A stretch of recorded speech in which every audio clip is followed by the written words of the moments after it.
it's nothing really super exciting, but There's a few good things going on these days. I mean, good, but to talk about, but not really good. I sort of was prepared. If I can... Okay. Oh, wait a minute. Ah! There it is. Oh, God. Did you think of anything? There's a few things, yeah. I didn't really write them down. They're kind of off the top of my head. And, of course, most of it's like Mopar related because that's the stuff Of course I it see. is, yeah, But, because you're... one of them was pretty interesting regarding Toyota wanting, or no, is it, Toyota wanting to buy Nissan, or no, Honda wanting to buy Nissan. I didn't actually hear that. Yeah, there's a few things online I saw about, because Nissan's really been hurting, and they might not survive this whole economic dip where nobody can sell cars. So, Well, they haven't made anything exciting. I mean, they keep pushing that electric crap on everybody that, we know is a good option for some, but maybe not for everyone. Yeah, a little bit. I mean, But the whole Leaf thing didn't exactly pan out very well. No. No, actually, God, that's been going on for a long time. I was working at AutoZone in 04, 05. No, sorry. 05 to like 07 or 08 or something like that. And somebody tried to prank call me. And I know the people that are trying to prank call me knew who I was. And they called me up and was like, I need a fuel pump for a Nissan Leaf. And I was just immediately, I'm like, isn't that just EV only? And he's like, no. And just hung up. Wow. I was like, I didn't even give him a second. I'm like, it's not just EV only. I was like, maybe they're mistaken. You get some seriously special people. I had somebody call me during a power outage wondering if their car was going to start. I don't know if that was a prank or not. Their voice seemed very sincere and concerned. So I mean, it's practically just an enclosed golf cart. Yeah, a golf cart might actually be more useful than some of those old Leafs that only had like 40 miles of range, whatever they had. Don't quote me on that, but I know they were pretty much useless, especially out here in Phoenix where they don't have a cooling system for the batteries. So they don't have a cooling system for the batteries? I'm pretty sure they don't. A lot of those really non-sophisticated electric cars, like the. I mean, forgive me for not looking at Leaf specs. Same. I mean, some of those really, not great electric cars don't. That's why the Teslas did so well. They have a way to kind of. Yeah, to cool and heat the batteries. Right. Yeah. So they keep them right at the temperature they need to be, which is a good way to kind of extend range and do all the things electric cars need to do. But yeah, I don't know, man. I don't really pay much attention to that, but. Anyway, Nissan's really been hurting and maybe not survive, but Honda, apparently they're talking about buying them out and kind of becoming a partnership and stuff, which a lot of the Honda guys are like, if that happens, I'm never buying a fucking Honda again, Bullshit. Yeah, no, it's one of those things, but I don't think that the Nissan thing's going to leach into the Honda thing. I think more it's going to go the other direction. Yeah, it would definitely go the other direction, but usually it doesn't. Has any other company bought another company and their tech really gone into their shit? I mean, Ford, Volvo. Chrysler has gone through that a couple times with the whole Daimler Chrysler business in the early 2000s. Like the whole LX platform was an old E-Class, basically. That was, modified to make work. Of course, it lasted all the way up till 2024, basically. It's all interchangeable I've stuff, even had people bring this up during that kind of discussion where companies buying it, like, oh, yeah, Toyota Lexus. I'm like, that's not what that is. Yeah. That's not what that is. No, so, like, I can see Honda tech going into a Nissan, but... I mean, there's been a bunch of memes online about it too, about the whole Nissan GTR Spoon Edition and all that. Yeah, just, that's actually hilarious. Kind of funny, but I don't know. We'll see what happens. My parents had a Titan back in the day, and it was a good truck. I remember when those came out, they didn't age well. Yeah. I mean, oxidized paint and headlights, but yeah, but there's a lot of them out there with tons of miles on them. If you take care of them, they last a long time. For a dual overhead cam, friggin' V8 truck, that you never hear timing chain problems. Was that a bespoke engine, or was that taken from something else? I think they only used them on the trucks and the SUVs and stuff had them. But if you look on, I looked it up a while back because I was surprised with the power and stuff that truck had in the mid 2000s. They went from a Dodge before that had the 5.9 Magnum, which I love those engines now, but in hindsight, that was they're good. They're just let down by the technology. I mean, it's an old, those old engines, those old Magnum engines were based on a 64 design, based off that 273. Physically, you look at them next to each other, it's the same. You take up the same amount of room and everything. Roller cam, fuel injection, all that other shit they have. Here he goes with the Chrysler shit. You got terrible gas mileage, just one of them, but they last forever. You take care of them. Replace that bottom plate on the intake because they leak oil. Which is bad. But anyways, those Titan engines, it was a big revolution up. But you look it up on Wikipedia, and they made some race engines out of those and used them in some types of race cars and stuff, which is cool. But I think it was just for the trucks when they came out with those, the Endurance V8, that 5.6 liter they had. I remember, well, this was California, and like we had things called bros, but they kind of have them here too. But it was Chevy trucks for the longest time. Then of course the F-150, that round body style, got popular. People like those, and then the Titan came out, and it seems like they all migrated to the Titan, and all of them put Flowmasters on. Yeah, you hear them everywhere. Here in Phoenix, especially Florida. Yeah, Everywhere. you just don't see them much anymore. Yeah. The new ones look okay. I'm not, the biggest thing about the new ones that kind of was a little weird is they had that V8 Cummins in those, and I've heard mixed reviews on those things being, a lot Oh, of the them, 5-liter Cummins. yeah, and a lot of them blew up and stuff. But I know of other guys that made good power with them, and eventually they probably blew up. I don't know. There's not enough of them around. I completely forgot about that. That didn't really take off very well. Yeah, I know they sell crate engines and stuff of those that weren't as bad apparently, but I'm not sure how well they aged. I think it's probably still better than like the smaller duty diesels, like the Eco Diesel and all that other crap that they were using, because it still at least has some displacement. Yeah. Those Eco Diesels and stuff are like 3 liters in a full size truck, and that to me is like kind of high strung. Even if it's a diesel with all the torque and stuff, it kind of seems like a weird thing. I remember the rumors that came around when they're like, "Hey, they're putting Cummins in a Nissan," and I was like, "Nah." And then there was a rumor they're going to put a Cummins in a Toyota Tundra. And then there was rumors that everybody was trying to start. It's like, oh, maybe they'll put a Cat in a Ford. I'm like, That would be cool though. it would be, It but was actually like for me, it's like simplicity always rules. Something easy to work on, which of course isn't a thing anymore. It seems like. Hopefully we start getting back towards that, but the right to repair and all that stuff is important. There's some people that always have other people work on their stuff, but these days I think with everything costing so much and everything being the way it is, we need to kind of go back to simplicity, for everybody's sake, and because it'll keep cars on the road longer, and that's making things more complicated.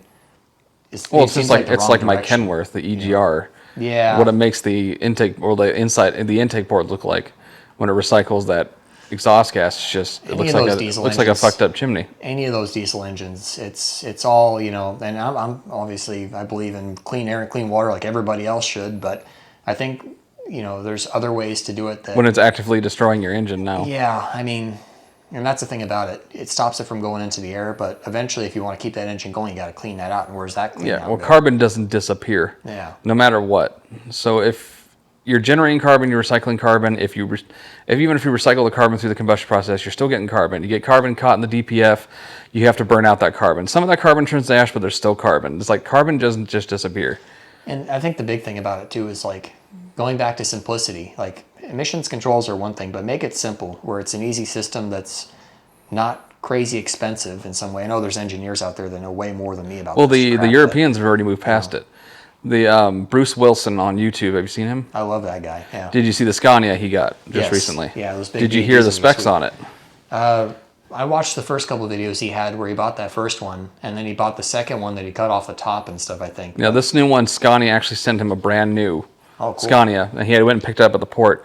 No VGT anymore, no EGR, Wow. no DPF, no DEF. So they've moved past the point they don't even need that anymore. See, and the thing is, it's just crazy. It's almost like, and this is EPA kind of having unlimited bounds to be able to do whatever they want.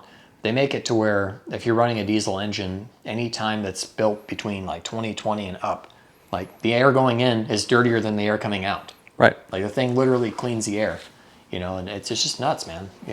For me, I like the old, more simple things that are a cat. That's all you have, that. Yeah. And even that, because Or the big Cam Cummins that had 3 individual cylinder heads. You can literally do it by hand. yeah, and Versus needing a yeah, gantry if you crane. need a freaking cylinder done and a piston done, you just pull the front head off and just pop it out. I mean, like even my 12 valve, I had to use a freaking hoist and 2 people to get it out, the head out. yeah. Well, imagine what the thing weighs. Big cast iron, freaking straight 6. Oh, I know cylinder. exactly how much it weighs. I love those. To me, that's like the pinnacle, though. Pretty much, it's simple, mechanical, one wire. It doesn't get much better Cutouts than in the that. cowling so you can pull the push rods Push out. rods come out. Yeah, it's designed. Then you to got the work plug on the bell housing that you can put the tool that I used to have in with to rotate the engine. There's a reason why those engines run well over 1 million miles if you take care of them. There's tons and tons of them that have done that. Up north in Canada and stuff, they're known to outlast the trucks by hundreds of thousands of miles because Yeah, they rust out and their it'll trucks are just pieces of it'll shit. it's like all the junkyards with the classic cars, and you find a pile of rust. It's been there for so fucking long, it's returned to the earth. Yeah. It's going to be that with a 12 valve just sitting there in the dirt, and you're going to pick that up and put it in another truck, and it's just going to keep Gonna going. fire up a little smoke at first and it's gonna clear out. The smokers on Waterworld probably could use that to propel that big Exxon Valdez that they had. Yeah, I love those second gen trucks. My parents had 2 of them. They bought brand new. So I remember going to the dealership and, you know, they were what they were for their time. And for me, like, I kind of like junk anyways, but, you know, to me, it was kind of revolutionary. In 94, when that body style came out, they were the only round body style truck and everybody else slowly followed in the late 90s. And the 12 valve Cummins and the 24 valve is great too if you fix that VP44 issue. But for me, the ultimate truck that I would like to have would be a 24 valve with a P pump. To me, that, you know, with compounds or something and a stick. Yeah, they flow way better. Yeah. I'm just I like industrial, so that 12 valve appeals to me more. Yeah, that's, you know, literally looks the same as you freaking go work on a big generator or something. It's got the same engine in it, or Exactly. you know, like freaking like old tractor equipment and stuff. But that's never gonna, like, one thing that still shocks me. I know we're trailing off from Nissan Honda. I know. We're getting onto diesel stuff, but It's, one thing it's that I've that been thinking weaving about thing. for like years is like, why is there not a diesel electric semi truck? DeBoss Garage is actually building one using an R2.8 Cummins crate engine. Oh, really? Yeah. It's got electric axles and Because imagine how much fuel you'd save. Yeah, and he actually, before I think the truck was a gas 5.9 or something, it's a 2500 truck. And they drove it, and I think they dynoed it, and then they put the R2.8 in it and powered the rear wheels through the NV4500 and dynoed it. And then they are doing the hybrid electric thing with full custom axles that are electric motors. And they're built for that. They're trying to do a thing where you can physically, you know, order these up, bolt them onto your truck, and have a diesel electric thing. That would be amazing. You know, yeah. Instead of spending like a locomotive. What am I spending? Like $4,000 a month in fuel right now? Yeah, no shit. And the big trucks, I think Edison Motors is what their company's called that he's partnering with to do this. But they built a electric hybrid diesel semi truck or something that's basically that design, and they kind of did it from the ground up, and it's like a proof of concept. It's really cool. And there's videos about it and stuff, but. Like I think that's really where the technology kind of needs to go. It should have been already. You would think, but again, a self-sustaining electric truck. Like the engine would not drive the wheels at all. Inefficiencies It's just and everything else. Go buy an old-ass generator, an old-ass truck, slap the generator in the front of the truck, put a giant battery pack on, electric motors in the axles. Right. Because they have those electric motors that bolt onto the front of the diff, taking place at the pinions. And just, there you go, you got a diesel electric, and you're spending like a few $100 in fuel a month. And it's universal, because nowadays, you know, the electric motors are, for a big truck like that, are going to be big, but there's going to be 2 of them if it's four-wheel drive. And if you even want to do it for the lighter duty stuff, you can. You don't have to do a solid axle design like that. To me, I like it because I like that Rigidity. old school, you know, kind of. Yeah. I'm an old Jeep guy too, so I like the articulation and the solid axle bullshit. But you could just do an electric motor with stub shafts and like a little diff and stuff, just like a newer car. I don't know how Tesla did. I didn't look. I've seen their electric truck numerous times. I'll have to look it up. But I don't remember if they used individual motors per wheel, which I think would make sense for their traction control. But I remember seeing an electric truck. I don't know if it was Nikola. And I just saw a couple of their trucks on the flatbeds heading to California. And that was my last paving job with Fisher, is like we paved their test track. And they had the Nikola trucks, but I don't remember if they used a large motor in place of the pinion on the axles. I don't remember. I just remember like walking around the truck while we were waiting. But I remember I saw that somewhere, and it would just be so easy to convert. Yeah, and that's a big thing too, keeping it simple and just using. And the weight would be about the same. You remove that big ass engine and trans. To me, I think what a lot of those guys get wrong is that they don't actually like communicate with the people that are in that industry already. You know, like even Tesla and Elon and those guys really are smart guys, and they can really get it done, but they don't have that connection with the people that are actually doing those jobs. So they're also not that. They're also not that themselves. Well, and you have to keep in mind, like, most of those things are freaking ugly. Like, look at that. Look at the Tesla truck. Everybody's all like, "Oh, so it looks like freaking Tron," but it looks all right. But I don't understand why the day cab's the size of a sleeper. Well, the way I think about it is like, if you did it more traditional, do it something that like you could actually see on the road next to other trucks, and not make it look like it's like a damn spaceship. You know, a lot of those guys that are doing that kind of stuff, they're not into that super futuristic, you know, like, I get it, aerodynamics is important and all that stuff's important. And the reason why trucks are shaped the way they are is to go around that big freaking motor and a big radiator to keep it cool. And you don't really need that in an electric truck, but build something that's like a good compromise where you could still, like, that's a cool thing about that Edison Motors guy, is that the truck that he built, Still I looks think I like a remember truck. that you say Edison Motors now again because I remember it was like squarish. It's more square Yeah, off, I remember it. Okay, I'll have to look at him again because I remember I came across him. Yeah, it's pretty cool. And And I think they're up in Canada also, if I'm not mistaken. the great thing, I mean, even a diesel electric would have a diesel particulate filter, which will give me a segue actually. How would you like a gas particulate filter on your vehicle? Hell no. Oh. I know Toyota's been pushing that on their new Ford Tundras and already stuff. has one. Yeah, so it's it's on new Tundras, I think. It's right fucking here, and this is from Getty's Garage, and where is it? He kind of explains it. Better fuel economy, better throttle response, more power. But it comes with one downside. It produces a lot more soot or particulate matter. A direct injection engine produces anywhere from 5 to 15 milligrams per kilometer of particulate matter. That is 5 That is to true. 15 times more than a port injection gas engine. That is also 2 to 3 times more than a modern diesel engine. Yeah, you're injecting fuel directly into the combustion process, so you just generate a lot more soot. But more power too. See, it's going on the Maverick. So I'm guessing they're choosing that particular vehicle for a reason, because it's like a light duty truck. Maybe it's like their trial truck. Has their Mavericks always had that? No. So the one that have is the one before that. Yeah. Which again is a large improvement. Most critically, it will significantly reduce the amount of Yeah, I know Toyota's been pushing that stuff too. That new twin turbo Tundra engine's been blowing up and stuff, but they're so complicated if you look at the technology behind them. And that's one of the things is the gas particulate filter on those trucks. When I first heard about that, it was just like, I'm not surprised, honestly. Allegedly, it's already going on in Europe. The freaking, the EPA standards get tighter every year and all that other stuff. And there's only a certain point where it's going to be like, it doesn't make sense. They're basically trying to squeeze that market to the point where we have to have cars that don't have any it's like emissions. DEF. Yeah, all that stuff is just... It's literally synthetic piss. It's synthetic urea. And they found like you can combine it with hydrocarbons and you're pretty much putting out water vapor more than anything else. But it's like now we're forced to use it. It's on all the pumps. It's on every truck. And if it's there, you got to use it. And now they're going to add this, which it's just kind of weird to me. I think it would be more volatile to capture gasoline waste in a container and superheat it. Are those going to pop, you think? I mean, any complexity is Maybe I'm just being stupid here, but not necessarily a good thing. To me, it's just more restriction, more complications, more stuff that's going to break, more, those trucks have 100,000 miles, they're going to be worth less because there's more crap going on with them. Older trucks go up in value because they don't have all this crap. I wonder about So the cylinder government taps, eventually too. blocks those things from being able to be re-registered like California is trying to do. Yeah. And these apparently are also going to regen. To me, So we know how a regen carries out in a semi-truck. It's like it captures the soot and the DPF, and there's the SCR for the after treatment at the second one. But when you're regenning, usually it's a higher idle if you're stationary, but if you're driving, you don't notice it. But there's literally a fuel injector in the exhaust, heating it up to like 1,400, 1,500 degrees. So we're going to be injecting gasoline into an exhaust system? I mean, I've seen people. I haven't do that seen a with, breakdown, so I'm just... with I don't hot know. rods where they have a spark plug in the exhaust and it's shooting flames and stuff. Yeah. That's kind of cool, but I don't know about that. What I see is an aerosol can getting superheated. That's all I see.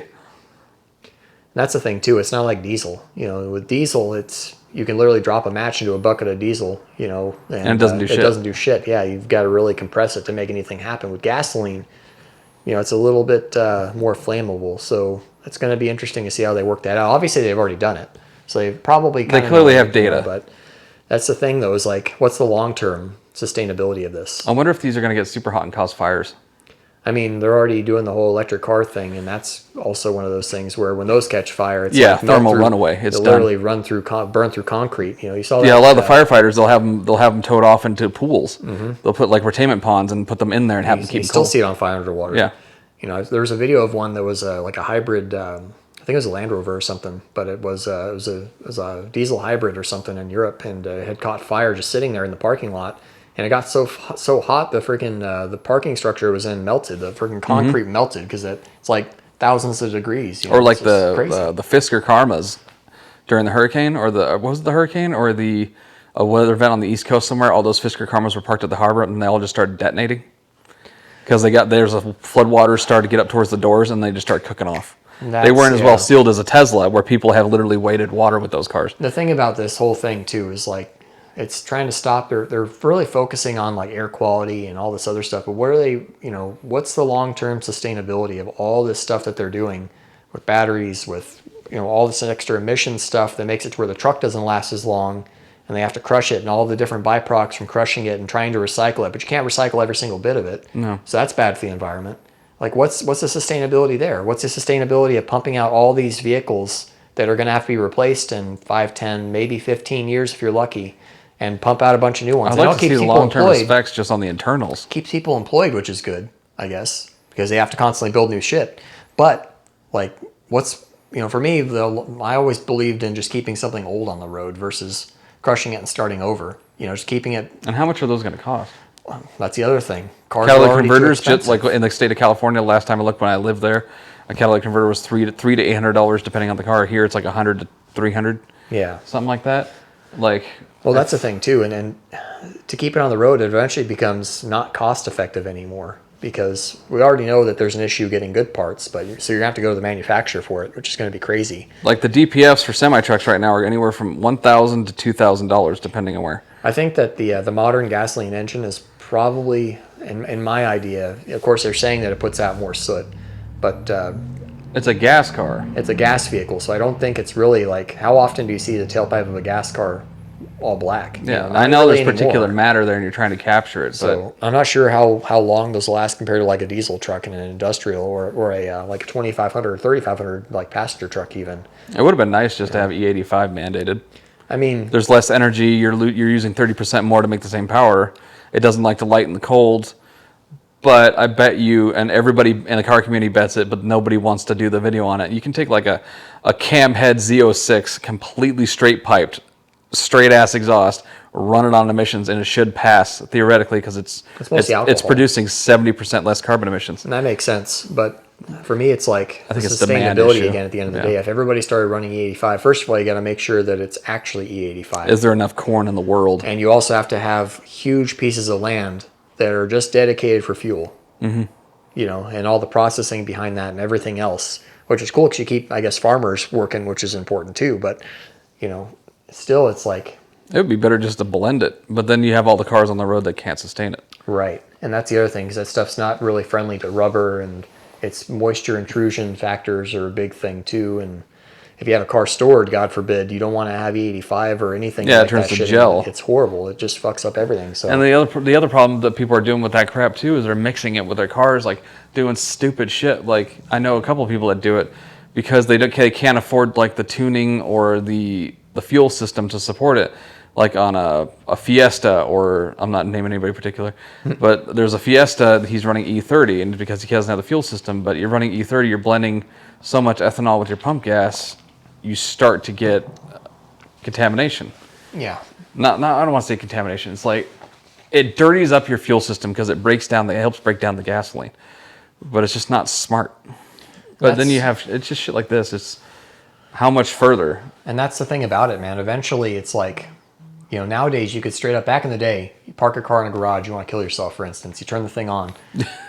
the American way. Yeah, you've got leaded gasoline, it's not going to take long. Yeah. Nowadays, you're sitting in there, you get a mild headache after 3 hours. Yeah. How clean do they need to be? I don't know. I get it, but you have to realize, like... This is just that. For humans to exist, there has to be some type of impact in some way. Yeah. Then there's other ways we can... We're never going to have zero footprint. And that's the thing. I understand it's air quality. We need to do responsibility. What do we do to offset it? I don't mind having an EV for a daily. If it was a company car or something where they dealt with all the problems. Like if I did my normal mundane shit through the day with an EV, I'm perfectly fine with it. Yeah. As long as I can, after I get home, go grab my shit and go have some fun. Yeah, exactly. And I think the big thing is I don't have a problem with that. The whole offset of it. It's like, okay, how as an individual do you offset your carbon footprint? Like, how about you go and plant some trees somewhere or do something that's actually like long term? I mean, in the 90s in California, I remember we used to get recycling bins. We had the trash can, and then we had bins. They're like the size of milk crates, maybe about 2 to 3 times the size of a tote that you'd find in an auto parts store, that exact same size, maybe a little deeper.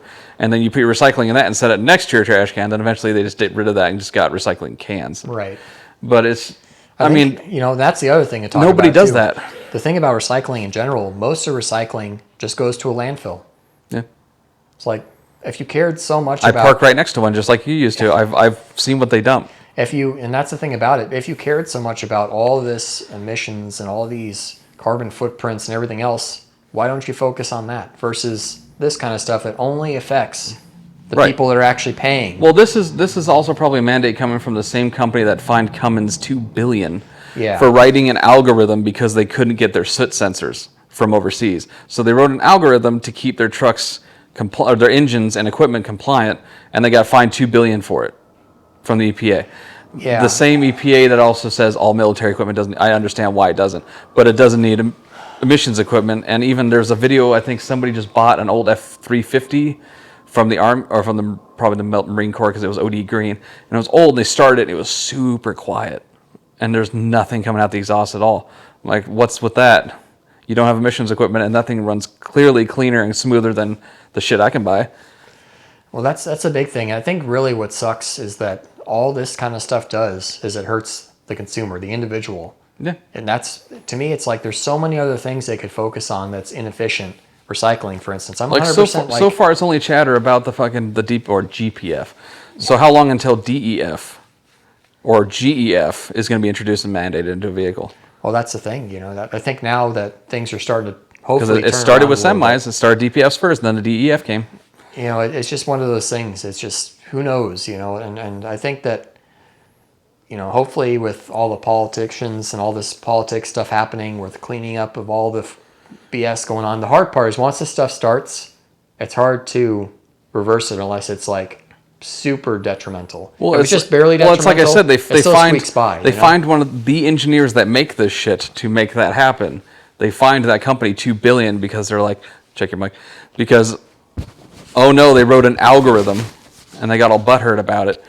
But what's funny is before that even happened, years ago, I think it was like 2019 or 2020 or 21, whatever. One of my last years of Fisher, I had to go pick up a lube truck that they just bought. It was from the East Coast somewhere. It was a flood truck. They restored it, and I guess it was a dump truck or something, and they turned it into a lube truck. I had to go take it to inspection for the company to get inspected and finalized because it's coming from out of state. And I got in it, I turned the key, and the DEF light was flashing and the needle's pegged empty, which anytime that happens on a truck like mine, or I was going to say yours, but you don't have it, there's the DEF stick, fuck you. The DEF stick goes into the DEF tank, which has your quality sensor, your level sensor, and all that other shit. If that goes up or screws up anyways, the default is to go empty and flash the light, and then you're going to get derated very shortly, and that's too bad, so sad. There was a point in time where during COVID, it was almost impossible to get those because they're coming from overseas, and the ships weren't coming in. So this truck, I was like, turned it on, I looked at it, I was like, that's weird, and it's like, there's no derate message, and I talked to one of the guys there, I'm like, is this thing good to go? Because he's like, yeah, there's a tag on the window, and I wish I took a picture of it because it's so stupid. And they're going after companies like Cummins for writing an algorithm to keep the trucks compliant and they're calling it tampering or something or shit. Like, they love that word, tampering. And this tag was from the EPA saying that this truck is good to go. It meets all regulations and everything. It's just been disabled due to, it was like procurement of parts or something like that. It was from the EPA saying it was okay. The whole system was working and you had to keep the tank full, just that sensor wasn't. So the manufacturer was allowed to disable it and allow it to keep running with this EPA tag on it. But Cummins is like, hey, sorry, we can't get these sensors, so we're just going to go ahead and program it to keep doing its regen and everything because we have all the data, we know how it works. Oh, well, you're going to have to pay $2 billion for that. You know why? They need that $2 billion. Yeah, of course. That's really what it comes down to, and I think that's the big problem with all this stuff is like, hey, they're going to make standards that are like, either you're going to pay a bunch of money to make sure that your cars meet these standards, and they're somehow going to get some type of kickback from this, or you're not going to meet these standards and they're going to get some type of kickback from this. Like, well, it's like the same thing that happened to Speed World over here.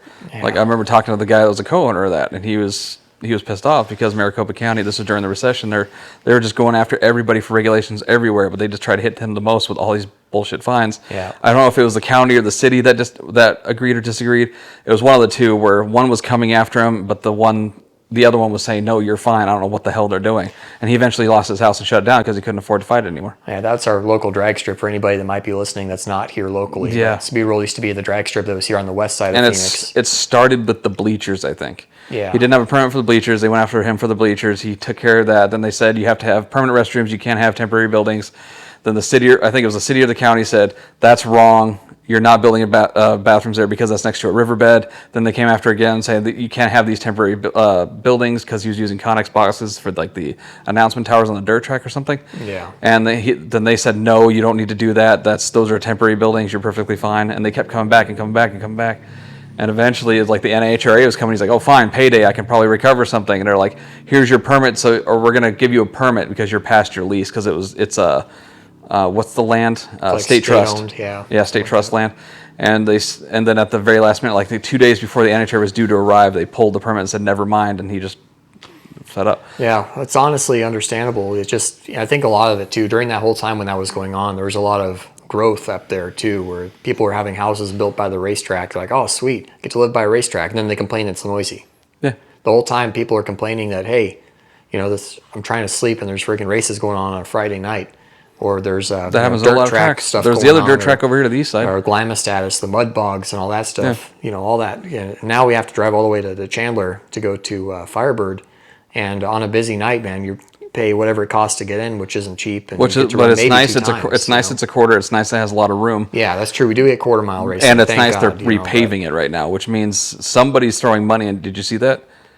They carved it all up. Really? Yeah, it's gone. They're redoing the track. huh? Yeah, they're Wow. repaving it. I forgot. I was looking at the picture because I was trying to zoom into the trucking company that got to do it. It's like, who the hell is this? And I that would've couldn't been a tell. cool trip, yeah. I don't remember who it was, but it was somebody I recognized. But they dug it, they milled it all out, and they're repaving the entire track. And the Dodge actually just brought. I saw Demonology did it. Not Electrified. What's his freaking name? The guy that does Rich Rebuilds.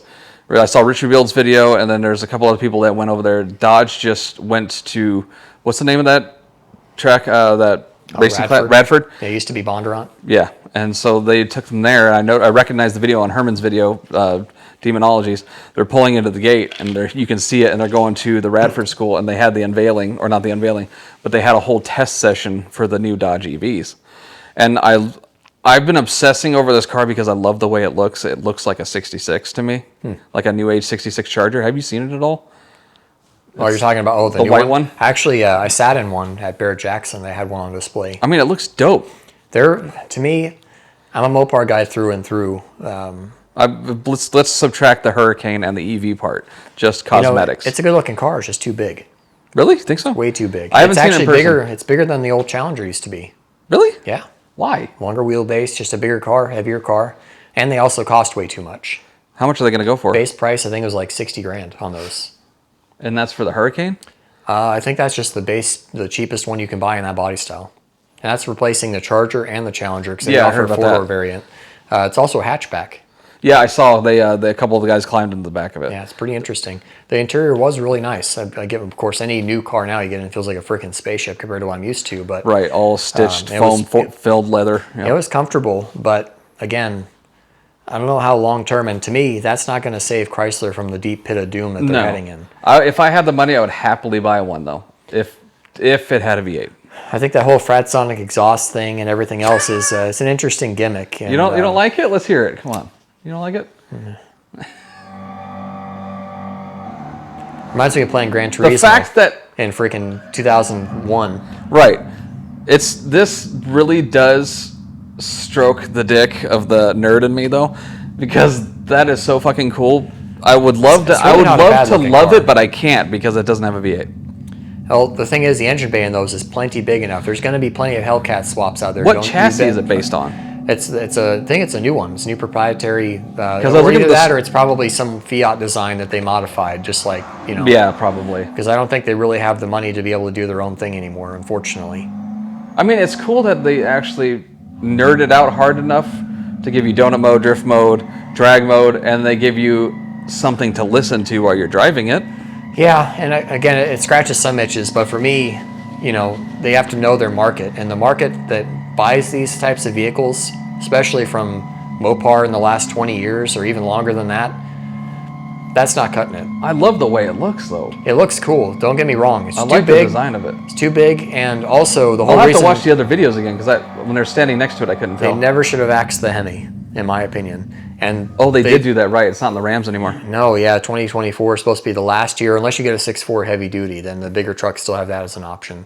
But the big reason they did that, and this came out within the last week or two, the old guy in charge was the guy that was ahead. Yeah, he's back with Ram. Not that guy, the guy that just left, that completely, he was the only guy that was 100% again for getting rid of the Hemi. Everybody else was like, no, it's kind of our thing. And of course, it's outdated So now. he pushes it to go away, and then he goes away. Well, that's because the company's really taken a huge hit. Nobody they're can sell stupid. anything. It's too expensive. All the vehicles they have on their lots are too expensive. Yeah. And it's just one of those things. Also, they have a terrible reliability rating and everything else. Again, I'm a Mopar guy, but everything I like is 20 years old. So, but the Hemi is an aged platform that came out in 2002 to replace again the 5.9 Magnum, and it's That Hemi helped them out so much. you have to keep in mind, everybody that bought the new body styles, just like what happened in the 2010 Mustang GT, everybody that bought a new 2002 1500 Ram got a 5.9 Magnum if you got the heavy duty truck. And then 2003, the Hemi came out and made like 100 more horsepower right off the, they got freaking screwed. Yeah, the 2010, 2011 Mustangs, that pissed a lot of people off. I remember actually that body style refresh came out, and I was telling my buddy Ryan at the time, he ran Cunningham Motorsports, and so he was more informed than me about what was coming out, and he's like, wait one more year. He's like, the Coyote's coming out. I'm like, what the hell's the Coyote? He's like, you should go look it up. And I looked it up. I couldn't find any data at the time, anything really about it at the time, just something that Ford was working on. And then boom, same body style for 1 year with a brand new engine. I'm like, oh, good thing you said that. Never ended up buying one. Yeah. Should have just kept the Cobra, though. I mean, and then the 2011, 2012 body style is, not everybody's favorite. I like the 2013, 14. To me, that was my favorite of the S197. Unless you're talking the first 3-valve that came out like 05, 06.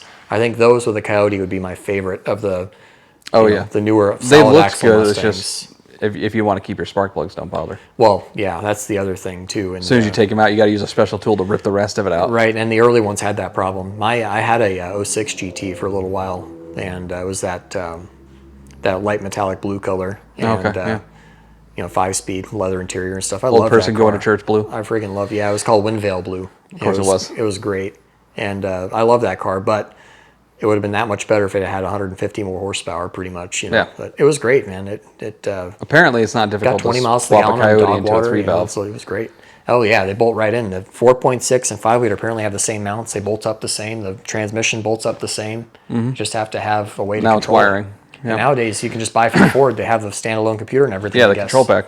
Even if you wanted to put a modern transmission in it, you could literally, like a 6R80 or whatever, they've got the computer and everything Yep. for that. That's the funny part. I mean, I know Holly's a little behind on it because we got the 8-speed with the LT and her 69 right now, and there's no way to control that transmission unless we did all the factory wiring and computer. I have the computer and everything, but it's just, I would like to just do a Holly because it would be a lot easier. I'm not looking for a shitload of performance, but they don't have any control. I think they actually unveiled just like beginning of this year, middle of this year, that they finally like, hey, we can control the 6 speeds now. That's cool, man. But I To mean, me- even the 6R80 for the Ford, 6L80 for Chevy, 6R80. Same with my truck, the 10L80 that it has in it, 10R80 for Ford. It's all the same shit. It's still a Tremec as far as I'm aware. And to me, I think that was one of the biggest things about, to me, in my opinion, automotive stuff really peaked in the late 90s, early 2000s when it came that's to when people got super simplistic creative. fuel injection, roller cams, decent cylinder head-ish Yep. for old designs. And but the automatic transmissions were just awful. Yeah. The 4-speed autos, and you can make them good. I always have for that race theory. cars It's like and I stuff, just want to go get something from early 2000s that was exciting with a shit transmission, like the Lightning. Just put a 6R80 in the Lightning. That Yeah. would just completely change And it. I guess those handle a lot of power too. If you do a tune on them, and Yeah, I I guess think they handle pretty good. Lund Racing has the record for the 6R80, but they removed 3 gears from it. Still a 6R80. They're just taking away the 3 gears they're not going to bother fucking using. There's no point in it being in there, so save the weight. Well, if it's a race car, it But doesn't matter. they're in the Freaking sixes. people with power glides, were unbeatable for a long time because you only have to shift once. Yeah. You know, So it's got enough obviously power, not just- factory internals, but it's still a factory casing, and it's running. They're running in the 6s with it. I think it was like 689 or something like that. Yeah, and to me that's just craziness. And I'm not super, And built turbo 400s are expensive now. I'm not surprised. Or at that A point, race you spec one will use set a you almost 30 grand. 700 R4 or 6L80 would be Oh, the God. best way. 700R4. She had one in the 69 that blew up. I mean, if you do them right, I think anybody the If they're Chevy built, stuff of is course. so the Chevy stuff is so popular nowadays that if you've got deep enough pockets, you can literally do anything. You can go to the moon with a friggin' Chevy. Yeah, you it know? doesn't matter. Yeah, it almost takes the fun out of it. Money in some talks. ways, you know. But yeah, I don't know. I'm more of a Mopar first, and then maybe some Ford stuff, and then Chevy is kind of at the bottom of my list. That's just what bums me out. It's like 'cause Chevy's not doing Camaro. That is Ford's not going to get rid of their Mustang ever. Of course, they had 4-cylinder ones, so you could tell they were on their way out for that. Yeah, exactly. And now you have this, which it bums me out because it looks, in my opinion, I love the look of it. I would actually buy one in a heartbeat if it had a Hemi in it. I think the inline six is going to be interesting. I just don't like the idea of having a 3-liter inline six in a full-size truck, and that's what they're doing. Yeah, because it's replacing. the Hemi. They're using offset rods, which I thought was interesting. Offset angled rods, like a semi truck or a heavy duty diesel. So you got your journal and the rods over here. So they're going to be using offset, and that's usually when you're expecting a lot of torque or you want to generate a lot of torque. I mean, it should, because it's got twin turbos on it, and it has to make torque to be able to do the things that truck engines do. Yeah.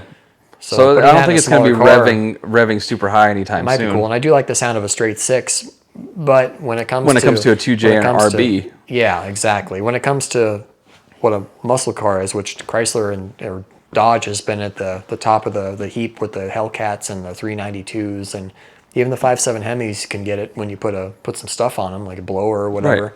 You know, so that with a 392, I think would to me that's be like just amazing. basically taking all the people that are into that and going, oh, check it out, we can do it with a straight six, and it's like you don't understand at all the. It's one of those exercises of just because you can doesn't mean you should. I mean, and again, it satisfies some needs to some people, but you should, if that's an option, that's cool. It's like the EcoBoost V6. Like, that's cool that that's an option, but the 5-liter is still available. Do you think after the first year of this new administration, people they're going to still be doing this?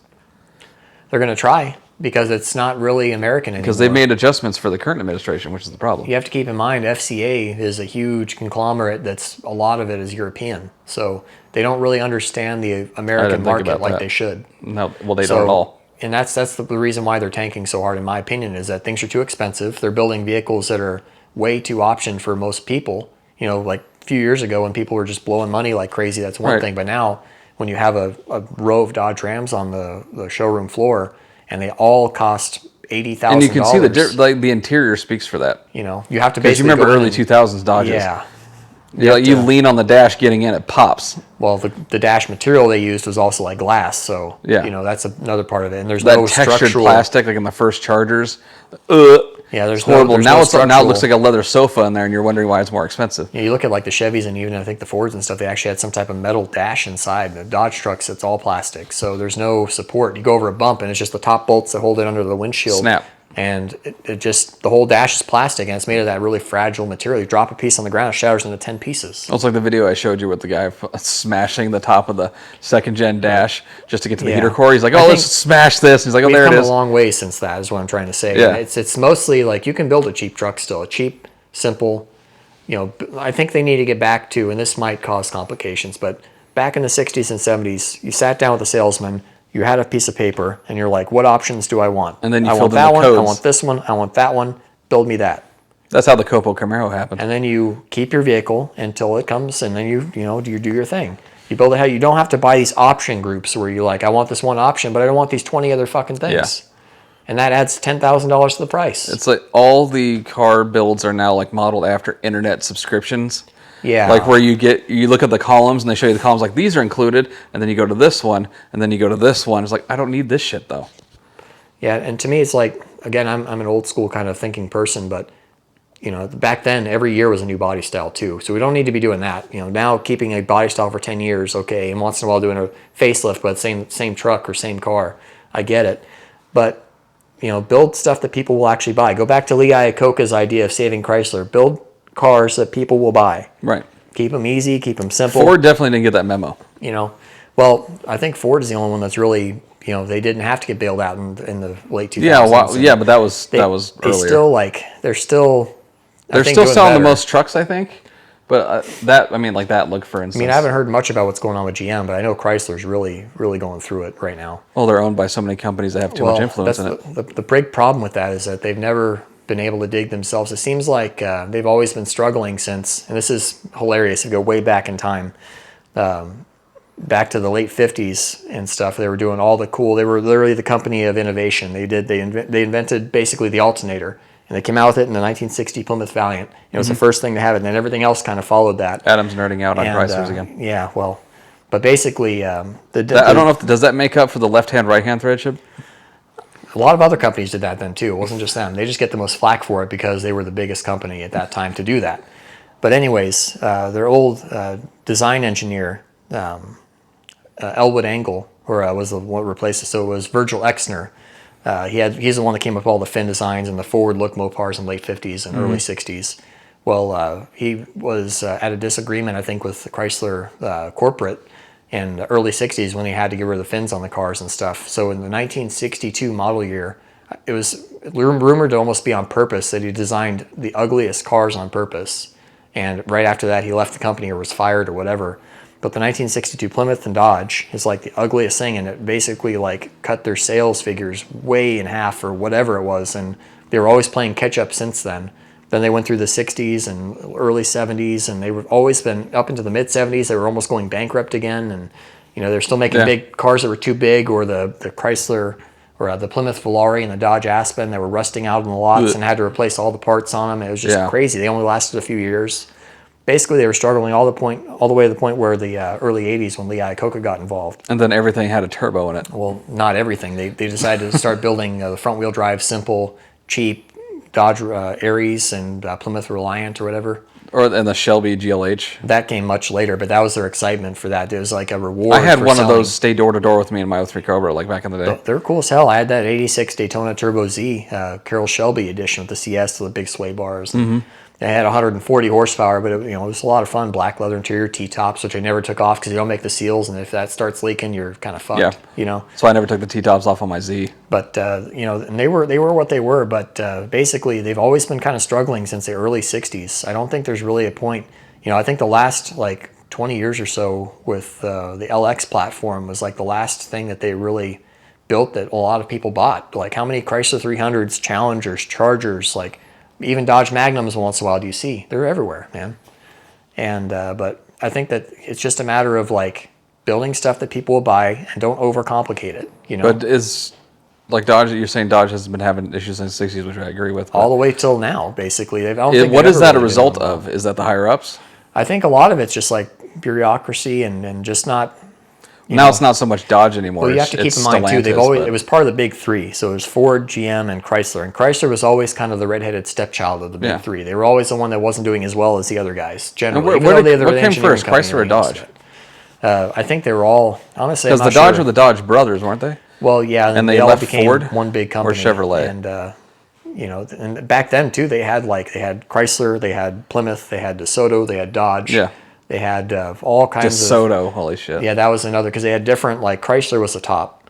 Dodge was kind of towards the middle. Plymouth was the bottom, and DeSoto was between Chrysler and Dodge. Basically. Yeah, that was a weird brand. And they stopped in the early '60s because it just didn't make sense. Why are we taking from here to put over there, and instead of just selling a couple cars and so for everybody, But I think it's just basically giving the people a choice. It's like, hey, you want one of these? Which way do you want it? Not being like, this is the way you want it. It's $80,000. Well, I think all the companies had big problems, like Chevrolet, Pontiac, GMC, and then you got Plymouth, Chrysler, Dodge, but they're all building similar shit that looks similar, just with different badges and different options. Yeah, it's like you're wasting money. And the big thing about it, it's like the Dodge Neon, Plymouth Neon, freaking Chrysler. Neon. What was the point? It's all the same car, literally. Yeah. At least sometimes they give them a facelift or something, but I think it's just like the GMC and the Chevrolet. The GMC is a little bit nicer, and it's like $1,000 more, and but they're the same thing. So it's like, at least those you get. It seems like it'd be a waste of money to do it that way. You would think. I'm wondering what the corporate benefit is. Maybe splitting your money up. I don't know. Maybe there's tax benefits in that or something. I just don't get it. It just didn't make sense to have. Was it 2 or 3 different manufacturers of the Neon? It was Dodge, Plymouth. Was there a different one? No. Maybe it's bragging rights for the individual. If you think about it, because the Trans Am and Camaro I kind of get, but it's still the same shit. Like your neighbor buys a really nice new Chevrolet, and you're like, I'm gonna one up this guy and go buy a GMC. Right.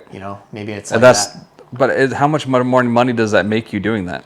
I don't know. Maybe that's what they're betting on, is the keeping up with the Joneses mentality. You know, they're like, you know, maybe this guy will come over here and buy a Chevrolet and his neighbor will want to go buy a GMC. But that also assumes that we're all doing well financially and we can all just go out and buy new trucks that are $100,000. It's just dumb. It's like the prices have changed so much. Like I said, I would love to have that Charger if it had a V8 in it. But you know damn well that there's a car like that sitting at Dodge right now in the Skunk Works and it has a V8 in it. Because they wanted to see if they could and that they should. There's no way one of those does not exist without an engine, a V8 in it. That's what I'm saying. As soon as these things start coming out and they don't sell and they have to cut the prices and eventually one gets out there. Ford, I mean, you think they learn from Ford. Hellcat engines sitting because they get stolen so often, they get wrecked so often. There's plenty of Hellcat engines. I wonder what the insurance is on a Hellcat. That's probably stupid, but basically it's just a matter of time before there's Hellcat swapped ones all out everywhere. You know, there's Hellcat swapped Miatas. Well, like under the hood, you can see under the hood, you can see the strut towers are still there. Yeah, everything's still designed the exact same way. There's tons of room. It looks conventional underneath with just a frunk in it. Mm-hmm. So it looks exactly like the engine bay of anything else. And that's the thing too. And they put those Hemi engines are physically, I think, the same size. The Hellcat's a little taller because it's got the blower and stuff on it, but they're physically the same size. And I've seen them in stuff that never should fit. But the way it's designed, the exhaust manifolds are kind of on the bottom, so you've got a good amount of room. That's because there's no cams on top of the head. Yeah, it's just got like the Coyote is a fantastic engine. It's still somewhat affordable. I mean, it's an expensive engine to swap into things, and to be more Coyotes in things if it wasn't twin cam. It's gotten a lot better though. The aftermarket for that stuff, you know, LS swaps have been around forever, but Coyote swaps and Hemi swaps have become, you know, Holly just started doing a lot of stuff where they have a lot of aftermarket support, which is cool to be able to swap. You know, like a Derek fits in a vet garage, put that Hemi in that square body. You know? Yeah, I really like that. And Alejandro Flores is one of those guys I watch. He has a show he does a couple times a week, and he does other videos and stuff. He works with Lund Racing, and he got a Coyote and he got it to fit in his ZR1 Corvette, his C6 ZR1, because the LS9 went bad, and he's just like looking at it, he's like, I don't want to put money into an LS9. He's like, I would have to build it to make the same amount of power a Coyote can make with just a turbo kit on it or a blower. That's cool. That's completely factory. So he got it to fit, and it does fit, and then he got a mock motor, which was just like a steel. Have you ever seen those? It's a mock engine. You build out steel rails and shit like that, or and your parts can still bolt to it. So he put the cam covers on it, he put everything on it, and he drops it down, and then he finds out that there's only like a 1 bolt hole difference on the mounts, so he was actually able to get it to sit into place, and he's like looking at it, and he's underneath, he's like, and he's got things like available to him, like he has a guy that does a lot of exhaust and plumbing work for like the Lund Racing drag car, the 6R81, resources to do it right. And he's like, dude, I'll build you manifolds, and he's like, fuck it, he's like, I forgot about that, so he's gonna have the guy make a manifolds for it. But when he dropped it in and it sat down, you can see on the back of the mock motor, there's this cross like this in the middle where the input shaft will line up, and you can see the bell housing and the input shaft is lined up with it. Wow. And he's looking at it like, really? And of course the transmission's in the back, so you don't have to worry about that, but you have to adapt to this bell housing up front. And it's just how close it was, and it's actually going to work. Wow. So, and of course people are losing their fucking minds over it. All the Chevy fanboys are like, hey, put a Coyote in it. He's like, why not? It'd be faster with just bolt-ons. I mean, I'm part of the Mopar crowd, so it's blasphemy to put anything in a freaking Mopar that's not a Mopar. Of course. Especially if you do a Chevy or something. I'd love to put one of the new, what gen Hemi is it now? It's 3rd gen now. I'd love to put a 3rd gen Hemi in a Fox body. Yeah. It'd be fun. It'd be cheaper than a Coyote. There's a guy that did like Power Tour or something like that. He had a Duster, and he started with I think he started with a new 3G Hemi of some kind, 6.1, 6.4, 5.7, whatever. Mm-hmm. And through the trip, he swapped to an LS, and then he swapped to a Coyote in the same Duster. Like through the whole trip, he went through all 3 of them just to show he could do it. That's hilarious. And you know, those cars, they're a lot of work. Later A bodies, you can, you know, the 68 Barracuda and Dart, they had 426 Hemis in. You know, there was a couple things you had to do to make them fit, but they physically fit. And if that fits, you know, Coyote and 3G Hemi is going to fit, you know, somewhat well. I think he said that out of all of them, the Coyote was the hardest to fit because of the physical size of it. Yeah. That's the only letdown. Otherwise, it would be in tons of other shit. It's just all the other old cars have such narrow engine bays. You can't. Well, my cars, the ones I like, are the 63 to 66 A bodies, and those things are, this V8 in general, the small block V8 was an afterthought basically. They were designed for slant sixes in '63, and they had a proprietary firewall with a windshield wiper motor sticking out where the distributor would go in a V8. So in '64, when the 273 came out, which was loosely based on the earlier style poly engines, which was like the cheaper, than the Hemi back in the '50s engine. They took those heads off and changed the block slightly, lightened it up, and then put wedge style heads on it. That's what the LA engine, which eventually became the Magnum engine, is. They're a lot more narrow to fit in those early A bodies, and they changed the firewall for '64 to clear the distributor. And those cars have a special exhaust manifold on the driver's side to go around the steering with an outlet about that big, so you can't really make much power. But headers for those are like $1,000 also. Those cars are a huge pain to do anything. You basically have to do a tubular K-frame, get rid of the torsion bars, do all that stuff to really Open it up. Yeah, to really make room for a newer. The control arms on on older cars were massively huge. Yeah, early A bodies and stuff, or Mopars in general, these torsion bars and all that stuff. So it's not, When the suspension is smaller on my Kenworth, it says something. Yeah, and that's interesting too. If you look at the early Mustangs and stuff, look at how small the engine bays in those are, because they actually use like strut style suspension basically, and they have to have those big strut towers in the way. So even putting like a 351 in an old Mustang is supposed to be a big pain. Especially in the '60s because they were so small. Yeah, you got to basically go to like a Mustang 2 suspension to get rid of those shock towers, which I guess they use some bolt or cut out or something. And they have those block off plates. Those cars have so much aftermarket support, it's crazy. Yeah, and it's like especially like when it comes to like the engine swaps, that's why LSs just got. I remember the early size of a small block Ford. The mid 2000s LSs were everything. I got bored watching 1320 video because everything was just an LS turbo swap. I was like, it's not who has the fastest Trans Am or Mustang, it's who has the fastest turbo LS swap. It kind of got boring for a while, but now people are working on putting more Coyotes and things. But what I'm still not seeing is people utilizing Hemis. Yeah, I mean, I understand that the bottom end factory is junk.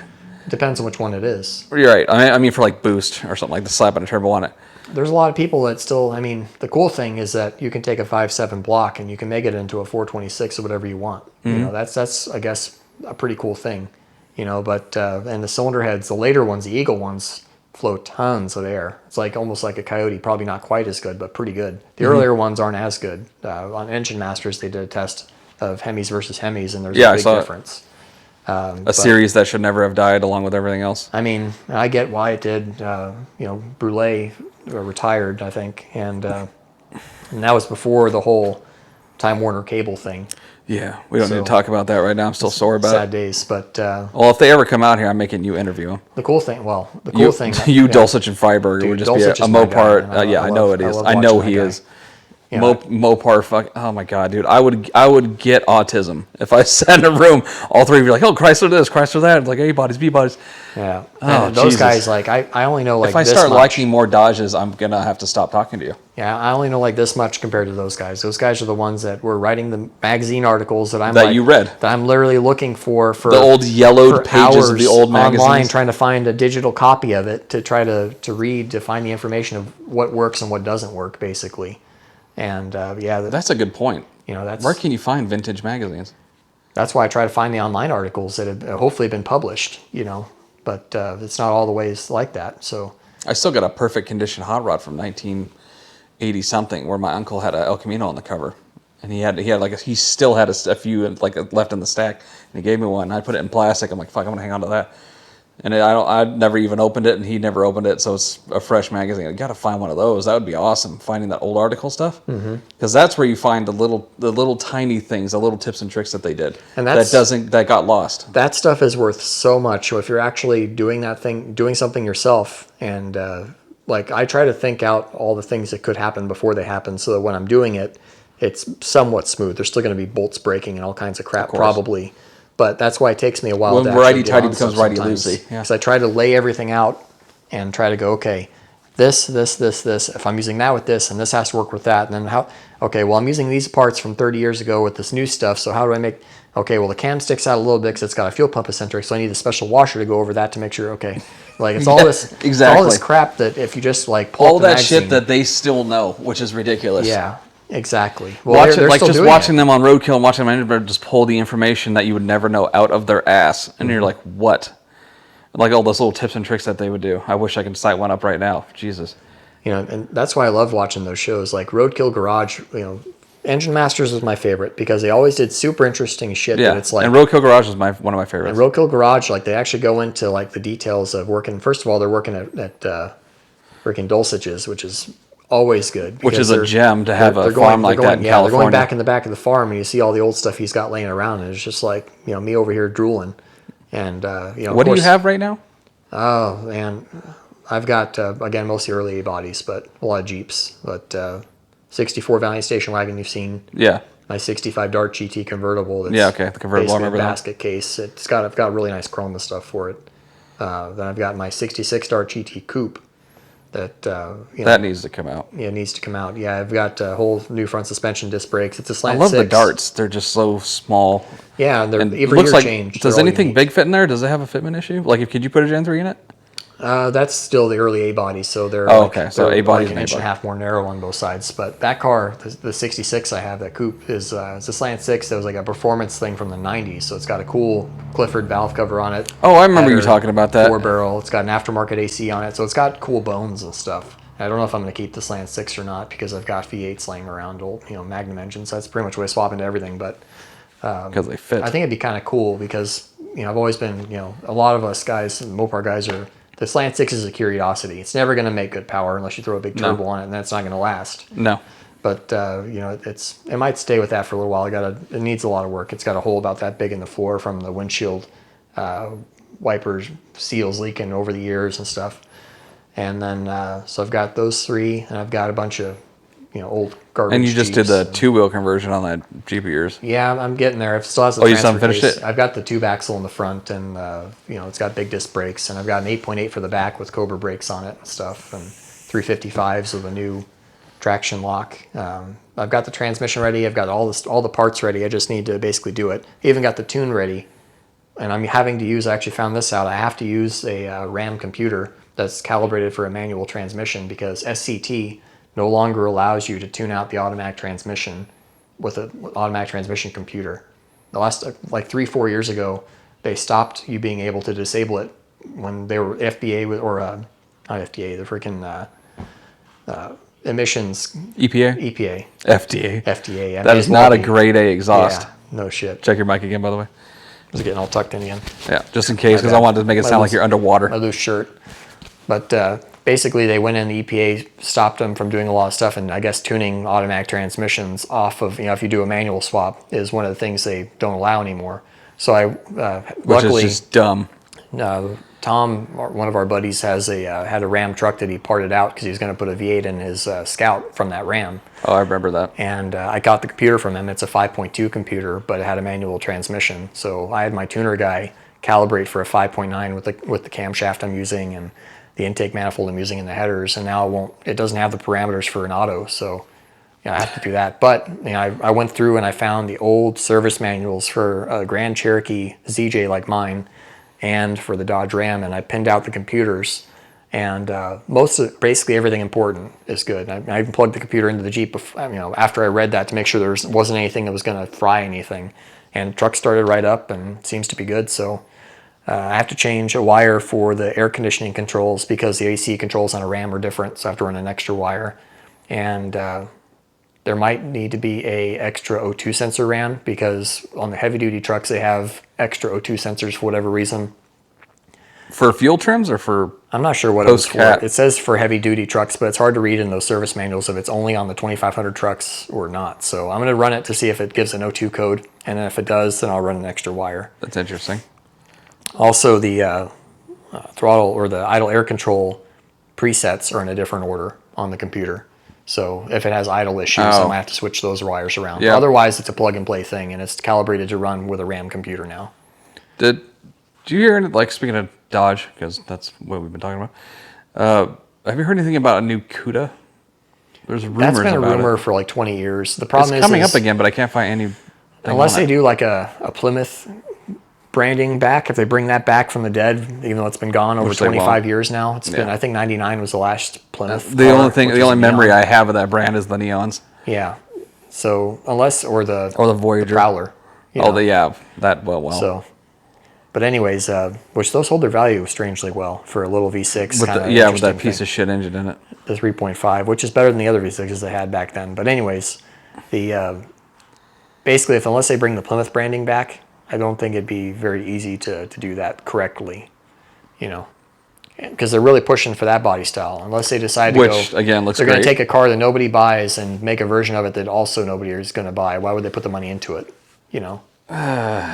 So it's going to be interesting to see what happens in the next few years. It's like, Ford missed that memo too with the Maverick, which is a small pickup, not a small car. Well, those things were selling really well, though, you know? I mean, they needed a light duty truck, but they have the Ranger. I don't know why they're wasting money with It's even Maverick. lighter than that.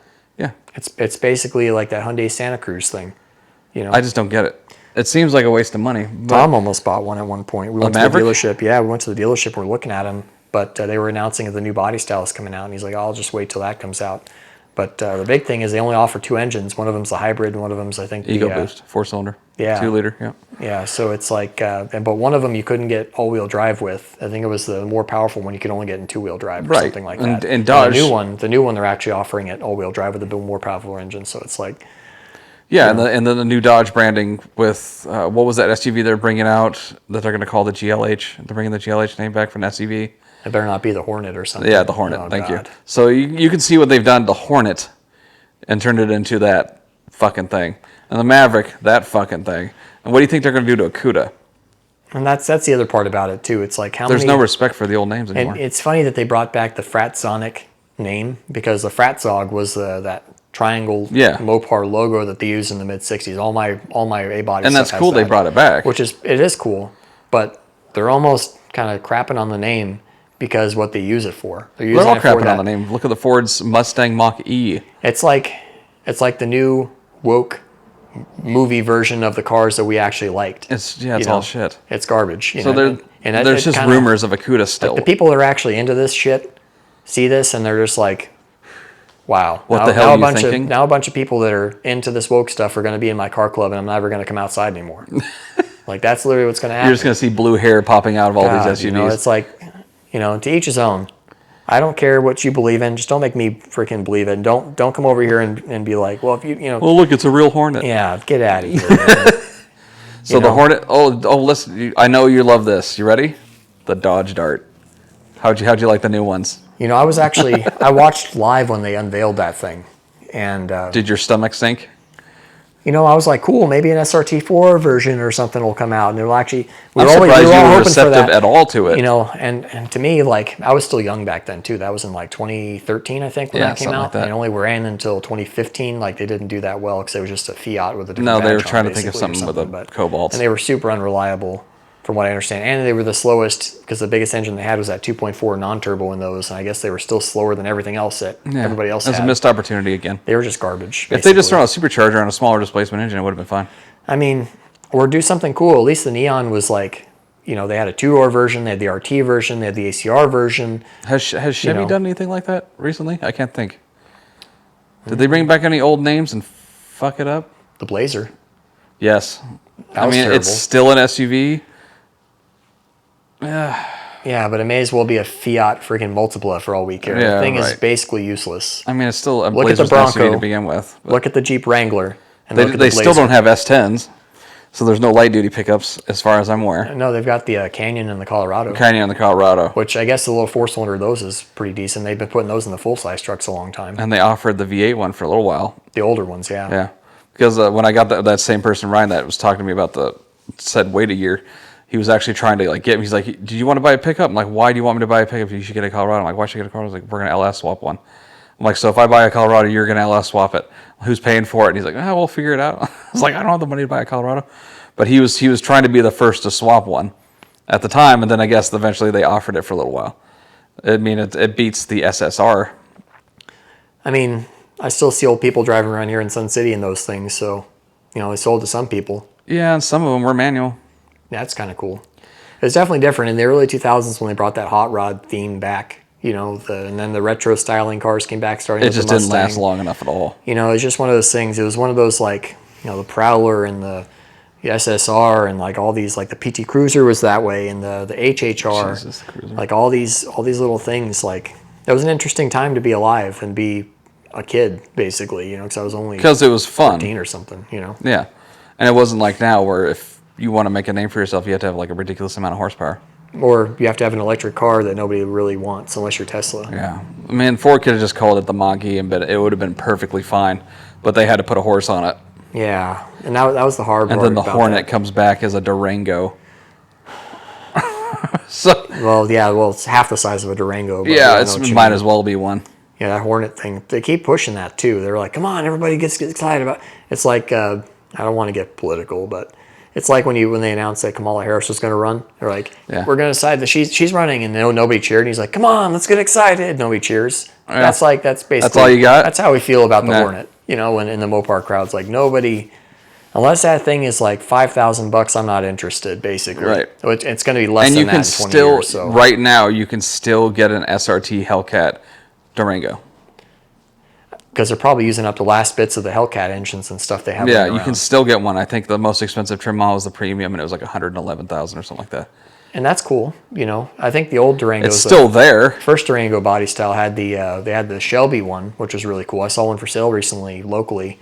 They had like 4 bucket seats and they were supercharged and stuff. They were pretty cool. And then the Durango RT, which was like the Dakota RT, but Yeah. not as cool because it was a 3-row truck that only had a 5.9 that made like 240 horsepower. So, I mean, don't get me wrong, I love those Magnum engines, but when you put them in a 3-row full body truck with a frame and stuff, it's No. like nothing sporty really about that. No. The Dodge Dakota RT was cool, but again, with mods, what was it? The Excursion. those are cool too. They've gone up in value. Only the V10, and then they had the Power Stroke, but didn't they have a smaller V8 that just didn't work worth a They shit? had the 5.4, they had the 6.8 V10, and then they had the Did early they have ones. the 5.4 in the Excursions? They did. It was a base option. God, that must have been horrible. Yeah. Well, it's Foot like a to the 25 floor all the truck. time. It was a 25 or F250 chassis truck. But the ones that everybody wants is a 7.3 truck, which Yeah, of course. the early ones had that, and then they went to the 6-liter. That's the only one I've ever driven. My buddy had one. He had the Excursion with bank stuff on it, and then he had 2 12 valves, and he had a 24 valve. And he sold everything and kept one of the 12 valves. Good choice. He also had a Duramax for a while, a lifted Duramax that was modded with a billet trans. So he had all these diesels, and he's like, I'm done. I'm going. This is the only one that really matters, and he still has it. It's 12 valve. That's cool. But Those I will just only go remember up that in value, Excursion, too. looking in the rearview mirror, and I could see a hallway. And like look over my shoulder. I'm like, dear Lord. They're big trucks, man. And the new Expedition L or whatever, the big one they have, is supposed to be the continuation of that, basically. But to me, I think to work on I like the 7.3 trucks. Those are cool. I think those are pretty sweet. That's like the only time to me Ford ever got the diesel right, up until maybe the new 6.7s. But again, I don't know much about them. I just know that That's why I they're was better laughing than the really- 6-liter and the 6.4. That's why I was laughing really hard when I sent you that reel the other day of like when somebody's trying to steal your 6.0. Yeah, well, And you hear it just cranking, and you hear he looks at the security cameras, you hear piece of shit, and you're cranking yeah, it. yeah. The crazy thing. Oh yeah, is, when it was below 30 degrees was the tagline. the crazy thing is how many people probably died because they put a lot of those in ambulances. Yeah, that's fucked up, but It's true. it's so true. Oh my God, the six. What was it? What year did the 6.0 come out? 2004 Oh, it was 4. Because I remember. or 2003, I think. 2003, I think. Yeah, and it ran until 06, 07? Something like that. Because I was at AutoZone that time, and I remember those guys pouring in for keeping up with their maintenance, something along those lines. But I remember there was 2 customers that had gone through multiple engines, and they hadn't even hit, I think, like 30, 40,000 miles yet. They had one guy was on his 3rd swap, one guy was on his 2nd swap. I just remember that was a horrible time for Ford. And then I had the people coming in for the 3-valve spark plug tools to pull the freaking piece of spark plug gets stuck on there with carbon. And then I had people coming in for the time certs for the spark plugs that would blow out of the because 5.4s that only had like 3 Right. threads and they'd fire out. I think the 0304 Cobra had that problem for a No. little bit too. I remember somebody spitting a spark plug out a long time ago. That fully must have been stuff, but- somebody doing something else because my 03 they had a standard length spark plug. Yeah, I Never know had that that they went to issue. the short, no thread. I think it's a spark plug for Lightning you while. might be thinking of because the Maybe. Lightning had short plugs. The Lightning was just a 5.4 with a blower slapped on it, and like people were like so pissed off when they get around 500 horsepower, the thing would blow up, and everybody thought they were all forged like the Cobras were, and like no, the Cobra got the steel crank, forged rods, forged pistons, and it just had a cooling issue on 03 with the head because the coolant couldn't get outside the head. But the 5.4 Tritons were just 5.4 Tritons, and they threw an Eaton on it. And because same guy, Ryan, again, he bought one when it first came out, and I think they did the smallest pulley they could do. They did a ported blow or something like that, and it just threw a rod. But yeah, they had this. It was just a standard ass Triton with a blower on it. I know the transmissions were beefier. I think they used like they used the 28500. Yeah, the 250s. Yeah. So that's good at least. But to me, whenever I think of those trucks, the 7.3 is decent. But when they went to the 6-liter, having a 6-liter in Excursion and to work on it, you got to pull the body off. Yeah. You got to do your maintenance. I'm good on that. That's what I liked about my 12 valves, is like water glow plugs. And to some people, I guess, had the little heater grid. I've talked to some mechanics that work on those trucks, and they're like, it's not a big deal. I know where all the bolts are. I can take the body off in like 20 minutes. And it's like, or you can just buy a truck where you don't have to take the body off to work on it. But having the body off would be a superior way to work on it. Like for me, because you can just walk around the engine, but then you have to have a lift. That can lift a freaking Excursion body off of a truck to just do some maintenance. I've seen those before too, because my Duramax, it was a 2016 or 2017 Duramax that I had when I worked with Fisher.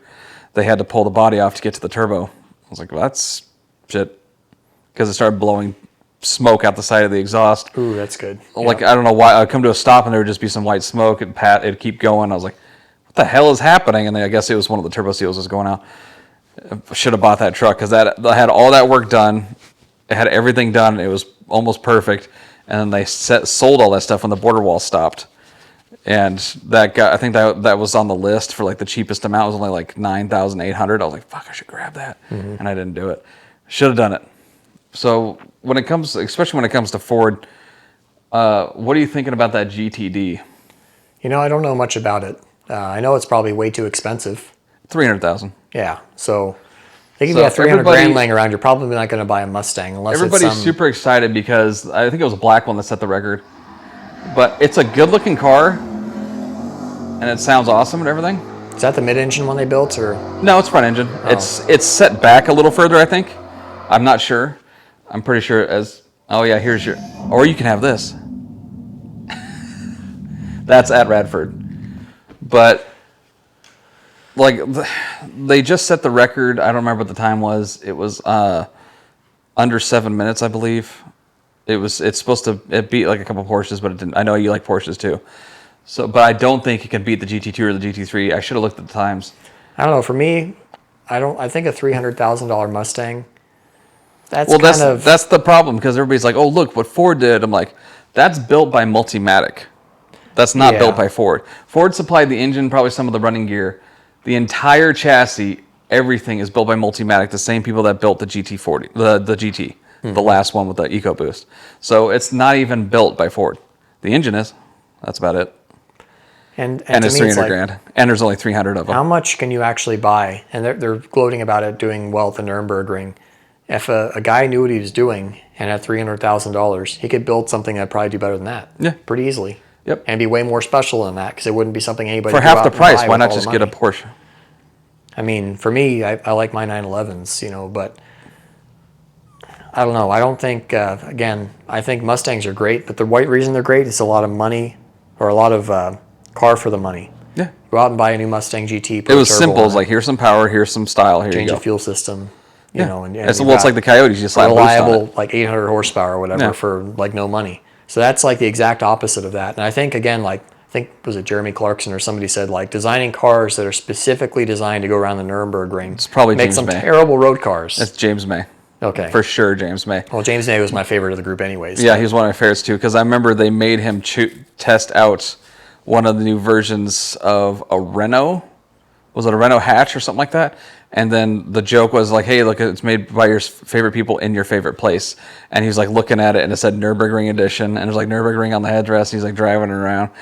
But he'd always get upset with things like that, like especially when they did the Aston Martin. It was the Vanquish, the Vantage, and the what else? There's 3 of them. Vanquish, Vantage, and was it like the DB12, whatever that was? It was something like that. There's 3 models, because there was the cheap one, and there was the expensive one. Was one in the middle, and he was doing the one in the middle, and the price was in the middle. The parts were the power was in the middle. Everything was in the middle. And then he took it around. He's like, let's leave the track, and he left the track, and he's going over speed bumps. He's like, there it is, rattle, rattle, bang, bang. He's like, it's not necessary. And gloating about a 300 production run car of $300,000 that was built by a company that specializes in these kind of. I've looked at their website. They did things for Mercedes and everybody else, but they did all their super expensive, low run shit. And this is what they do. And you cannot say that Ford did this. You cannot say, and like Ford's gloating it, of course.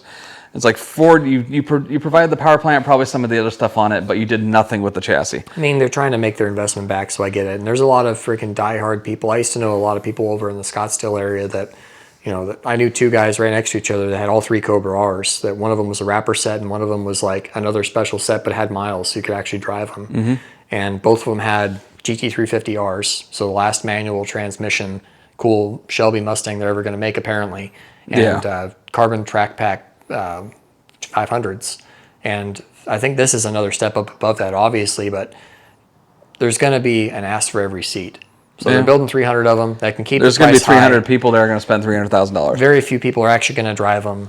But is it a Ford Mustang that set a record? I mean, you could take a freaking Mercedes, pull the badges off, put a Ford engine and put a Mustang badge on it, and Ford would still try to sell it. So, it's a corporate thing. And all the Ford Mustang boys will be out there freaking hooting and hollering. So they already are. It's everywhere. That's the thing about it, man. And I've always argued too, even the Shelby cars and stuff, at least when it comes to like the Hellcats and like the ZR1 Camaros and stuff like that, or whatever. That wasn't ZR1, was it? ZL1. ZL1 Camaros and the ZR1 Corvettes and all that stuff. At least they're built in-house, Right. With Ford, they always have to go out and outsource the stuff, which is cool in some degree. Like the special cars in the 60s, like the original Shelby Mustangs and stuff, were built by Carroll Shelby, basically, and his team of people, which is cool. But I think there's something to be said about the in-house built cars that are more production line-esque. That's something pretty cool. I'm trying to find the lap times right now. GT3, like all these Porsches. It's ridiculous the amount of Porsches that are in. Talking about engineering, making a car that's got the engine hanging behind the rear wheels, the top of the list. And doing it They really have that pendulum consistently. effect thing working for them for sure. I don't think this is updated because I don't see a GTD on it. What was the lap time on it? Because if it was really that high up, I would have seen it already. But the Mercedes AMG 1 that has the fastest time at 6:30. I believe that is one of the cars that also Multimatic did. So that's one of them, and then right below it, 911 GT2 RS. Then you got the McLaren, and you got another AMG. Then you got the GT3 RS, and then you go down the list a few more cars: GT3 RS, GT3 RS, GT3 RS, GT3 Manthey Performance, whatever the hell, GT2, GT4. It's nothing but Porsches. I don't think this has been updated, but the GTD.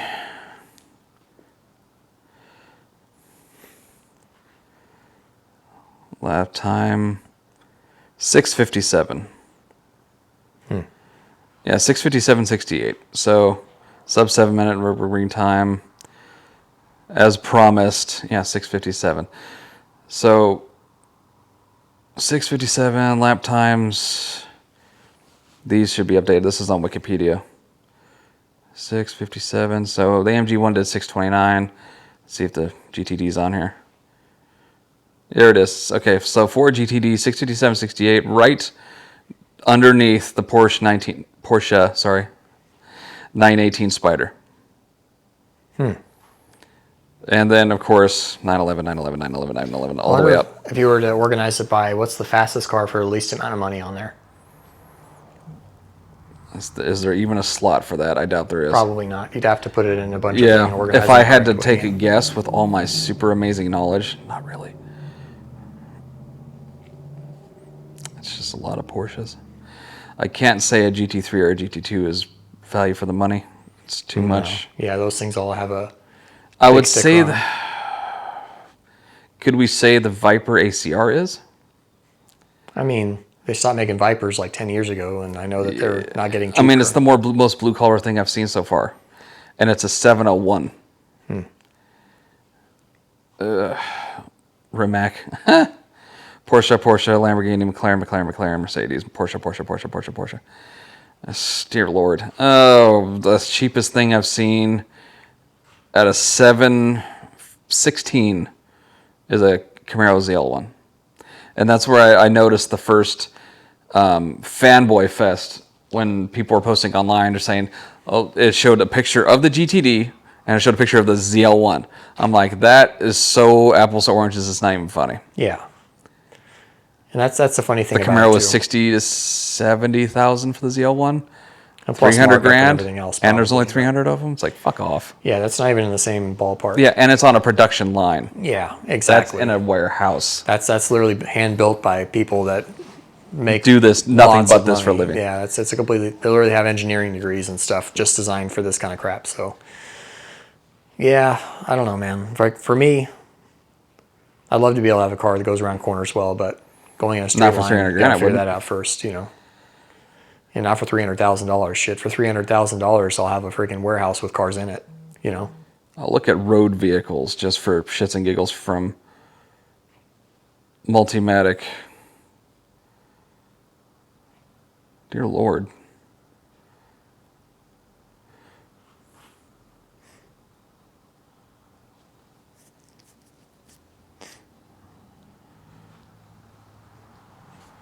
Well, there was a page that showed all the vehicles they make, but I think this was one of them. It was the Mercedes.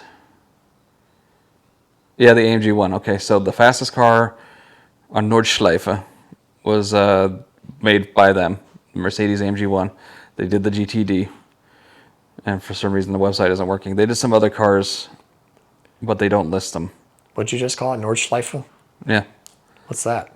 full name. Oh, that's what they actually call it? Yeah. Jesus. It was like the Nürburgring Nordschleife.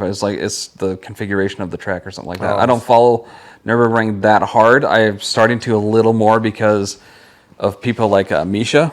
Do you ever watch his YouTube? Misha Corden. That's all he does is he drives people's cars on the Nürburgring, like flat the fuck out. And I found him accidentally one time because I was looking up I think I was looking at Type R stuff. And he was in an EK Type R swapped, or a K Series Type R, and he was just foot to the floor almost the entire damn time, just revving the thing out to $9,000. It was just a symphony of fun. That sounds cool. But yeah, that guy just hops in every car, and I think he did a Dark Horse, and he was talking about the GTD, but even he was talking about the GTD like, well, Yeah. not really. But he's also done a promotion. This is actually probably a cool piece of news. He's doing a promotion for a new video game coming out that's actually modeled after that entire environment around the track. It's going to be open world. It's what's the name of the game? It wasn't Test Drive. It was Assetto Corsa. You know that game? I've heard of it, but It came out many years ago, but it's probably the most popular and modded PC racing game. Cool. And it's like if you've seen those videos where people are going through traffic on a computer, and they're obviously playing a game, but they're weaving through traffic and they're doing pulls and Supras. That's a mod for Assetto Corsa. Gotcha. And they decided to make a new game that's open world, multiplayer, and it's going to be modeled around the entire track. Because he was in front of a green screen standing next to this one sign that's sticker bombed by everybody that's visited it, and it's in the game. So that'd actually be kind of cool to see that.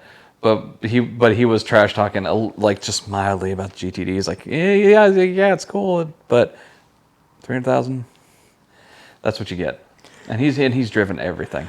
I don't know. I think, again, ask for every seat. So there's lots of people out there with too much money that Just because it went that just want to time. helicopter their dicks around in a group of people that have Mustangs. Right. So, you know, that's one of the reasons why I'm a Mustang fanboy to some degree as well. I've had Fox bodies and Yeah. SN95s. Because they're dope. New Edges, and because they're cheap and they're fun and they're rear-wheel drive, manual transmission V8 cars that you used to be able to buy cheaply. And you more or less get what you pay for. You know, but that's just like that may as well be like the Porsche GT1 from the early 2000s, late 90s. It's like Right. got 911 headlights and taillights, but it's not a 911. You know, so that's like the one that you see in the Peterson Automotive Museum in 30 years, and you go, oh yeah, I remember this. There's no way I'll ever be able to touch that, but you know, Yeah, and then I'll may just as keep well be a walking. Veyron for all I care. you know? Exactly. I mean, it's cool looking, but I just don't understand the overall hype with it. But you know. what was you said you had something else you wanted to bring up other than the Honda Nissan thing?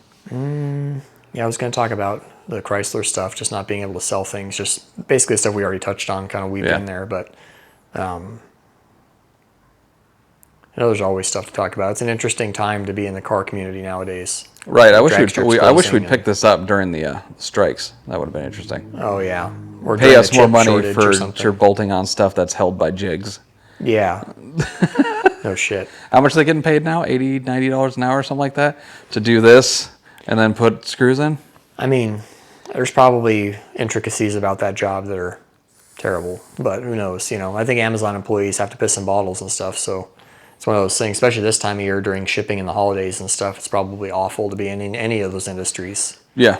But, you know, it's bad to be in our industry too this time of year because we're so slow. Yeah, we don't need to talk about that. But, Jesus. you know, everything kind of dies off. But at It's least been worse than any other year, especially because of the election. Election year, yeah, and we're trying to coming back from that. Whole Everybody, you can see how the industry insurgence. was so scared to put money in during that administration. 4 years ago, it was flooded with work, and rates went up like 30-40% hourly, and everything went way up. And now everybody wanted to own a dump truck, so now there's not really seems like more trucks than There's work. more trucks than work, yeah. So it's going the opposite direction. And you plus can see election right year, where all plus these everything jobs else. got completed before the election. Then it was a Yeah. couple of weeks of lull because no of these companies want to start projects and invest their money and not knowing who's going to be in.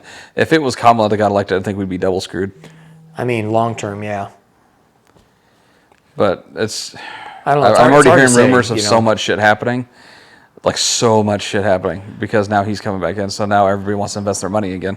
Yeah, it's going to be an interesting few years for sure, and hopefully too that, you know, because the way that it happened, and I think we talked about this before too, him having that break was not necessarily a bad thing. Whether he actually won or lost the last election is up for debate, but the whole influx of Biden voters and stuff during the COVID times that were all mail-in ballots, and he had way more than everybody else. Yeah. You know, historically, it was kind of interesting. But anyways, it may be a good thing because, you know, it can be a balance out of power. The pendulum has swung way too far this way for too long. Mm-hmm. So now Republicans having control of the Senate, the House, and the White House can maybe cut the fat and try to swing things back towards the middle where they need to honestly be. Mm-hmm.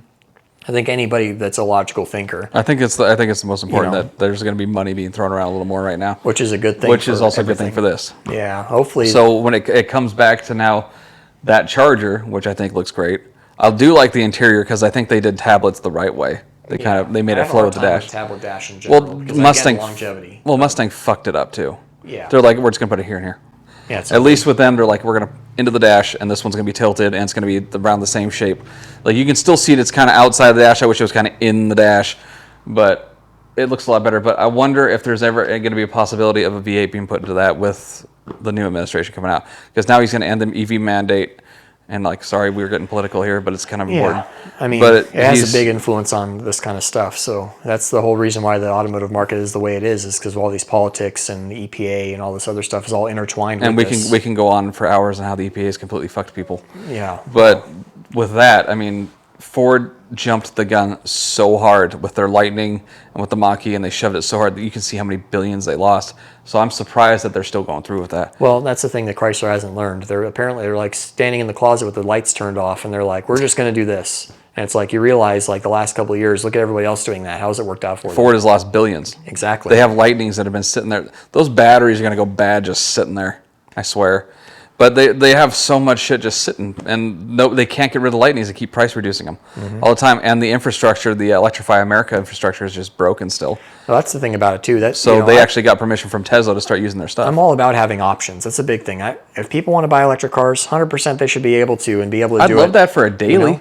If it was a company car that I was working for a company and they were like, hey, you're going to drive a vehicle and we're going to supply it to you, and you just charge it at work while you're working and stuff. Perfect. Yeah, fine. Absolutely. But for me personally, I'm an old school kind of guy, so I like the old stuff that I can actually physically work on. If they can electrify a carburetor, I enjoy you can working probably buy on them basically as much as I like driving them, and all this new stuff is nothing I ever want to really work on. Too much plastic, too much stuff going on that's sharp. Well, I remember the I'm days good on that, of early 2000s VW and Audi. You want to do a timing belt. You got to take the whole front end off. Yep. Fold the condenser out of the way and zip tie it off the side just to get to the timing system because it was like this far from the freaking radiator. Mm-hmm. It was horrible. But yeah, I really hope that something changes because they're not going to survive and they're not going to make their money back on straight sixes and EVs. I mean, again, it's not going to happen. I like having the option. Right. Would I pick that option? If it was my money, if it was my money and I had lots of it, I still wouldn't buy that. Right. So, If I had an overabundance of money and I was just willing to go get groceries in, I wouldn't mind. I mean, I don't want to pay on gas on something that I'm just going to go wait to get door dinged. But at least that would make Yeah. it interesting. But, I mean, just put a V8 option in and tax us. that's what I'm trying to, or, just make it to where, Like, hey, you guys got to pay a $1,000 or $2,000 carbon tax on top of the sale price because we're putting V8s in it. as long as it's a one-time thing. I don't want to have to pay yearly. 'Cause Right. I already have to buy gas. I already have to pay those Yeah, taxes. just tax I me already on have the to purchase. That's fine. I know know, I'm a big boy. I can deal make with big boy emissions. decisions. I already have to jump through all these hoops that you guys have put into place trying Right. to get me to do something I don't want to do. So, I wonder if that chassis at all is set up to accept a drivetrain. Like I was saying, there is definitely one of those at Dodge somewhere with a V8 in it. There's no way that doesn't exist. But with how much room they have in the back now, is obviously because there's no drivetrain or anything to worry about. But I'm wondering if they wanted to, did they have to change out the bottom pan of the chassis? Is there still ways to run it? Because I couldn't see in the videos if there was a trans tunnel or not. I think there is, because they have to for the straight six. Oh, that is true. I'm sorry. So there is a drive. Yeah, well, that was all completely irrelevant what I just fucking said. But I'm wondering. So I'm guessing if the V8 would actually fit. The strut towers did look close, but just put the V8 in it and put a tax on it Well, that's the thing about it, man. You know your market and make it flex fuel for fuck's sake. and make it half the price. 60 grand is too much base price for. Right. And like the Demon 170. 170 is the proof of alcohol that E85 produces. That was a great thing. They made it full flex logic. So you can put E85 in it, you don't have to worry about race gas anymore. And then right on the screen it'll tell you when you have your 1,000 horsepower. Right. From the E85 quality. My big fear about that kind of stuff is making sure the computer's smart enough to know if you have good E85 or bad E85 or any, like there's so much variable. Oh, the sensors have all that logic. Even with the Yeah. LSs, that it measures alcohol content or the ethanol content, and it measures moisture content too. But just put it in that and put a V8 on it. That's the thing too. I would be way more excited if it was less expensive by a large amount. Yeah. If it had a V8 and it was smaller. The biggest thing about, to me, the Mustang has always been ahead of the Camaro and the Challenger just because the size. They're physically True. smaller. Well, I remember when the Challenger first came out, and I was in my dad's pickup at the time. I was using it, and it's a Toyota Tacoma. My mom still drives it, and I was behind it. I was like, "That's almost as big as the truck." It felt the same size, which was really weird. To me, it's like they're trying to build a big luxury car. They're not trying to build something that's sporty and muscular and all this other stuff. They're building a big luxury car, and that's not. And they need to stop doing that. That's, All these that's the companies problem need with to the stop. last platform too, in my opinion, is that it's a big freaking car. And it's got couches for seats and all this other stuff. I mean, I don't like sports seats. I like couches for seats. Don't get me wrong. Right. But I like small Bring cars. back the bench seat for pickups. For I want sure. something sporty. Oh, that's cool. Rogan wearing an AC/DC shirt. Hell yeah. Oh yeah, that's when he was talking about wolves. Like he was talking about somebody had a pet wolf and brought it to the dog park, and all the dogs were freaking out and like hunching down because they're scared. Understandable. But I was looking for the video. Herman's video, demonology. Oh, getting there. Will you look for that? I'm gonna use the restroom real quick. Yeah, go for it. I'm gonna take my mic off so you don't hear me peeing. Aw. So I found the CEO. He was there, and we'll pretty much just end it with this and keep it simple. Okay. Yeah, we've been recording for a while. Yeah, we have. So it doesn't look that big when he's standing there because the front end's a little narrow, but the ass end I'm looking over there, I can see what you're talking about. It's wide and it's got a longer wheelbase than the It's old tall. platform. But I mean, at least they got the roof line down. But I remember when the Challengers came out, how tall it was. I'm like, you guys could have gone like this much and then like this much. Like Oh, the Camaro already looked like a chop top version Yeah. of that, where you literally all you see is the top of your head when you're driving. exactly. Like when she started driving it, she had to completely change her driving style on hers. And then here's Herman standing next to it. And Herman's not a small dude. So you're not joking. It actually is bigger than I thought. Too big, too heavy. They do look good, but shrink it down, man. So like the Daytona version has like 670 horsepower ish equivalent. So, but yeah, you're not kidding. That's up to his shoulders. I mean, it's a glass top too. Yeah, I'm not huge into that. We live in Phoenix, so Yeah. I'm really pretty fair skinned. And it gets too hot. Yes, that is quite big. I wonder if there's because they went up the South Mountain. They're here in Arizona, huh? Yeah, they were in Arizona. They started at Radford and they were given a driving segment that they can go drive it, and they went to South Mountain.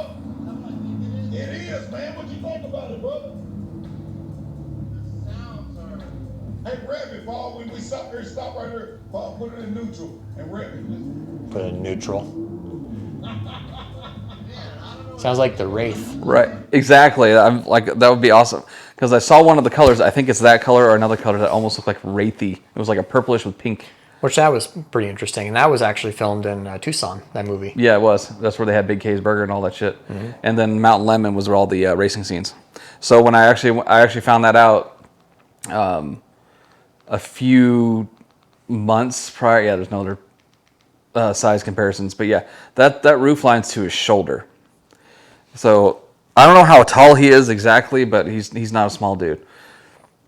But yeah, they filmed that on Mount Lemon, and I went up there on a bike ride, and I started picking out all the little spots, and I was like, "This looks familiar." And then I started looking. Daytona went off and on and blew up and everything. Yeah, exactly. The one where he threw it into drive, and you can see the RPMs go all the way up, like he's stalling a converter to 6,000 RPM.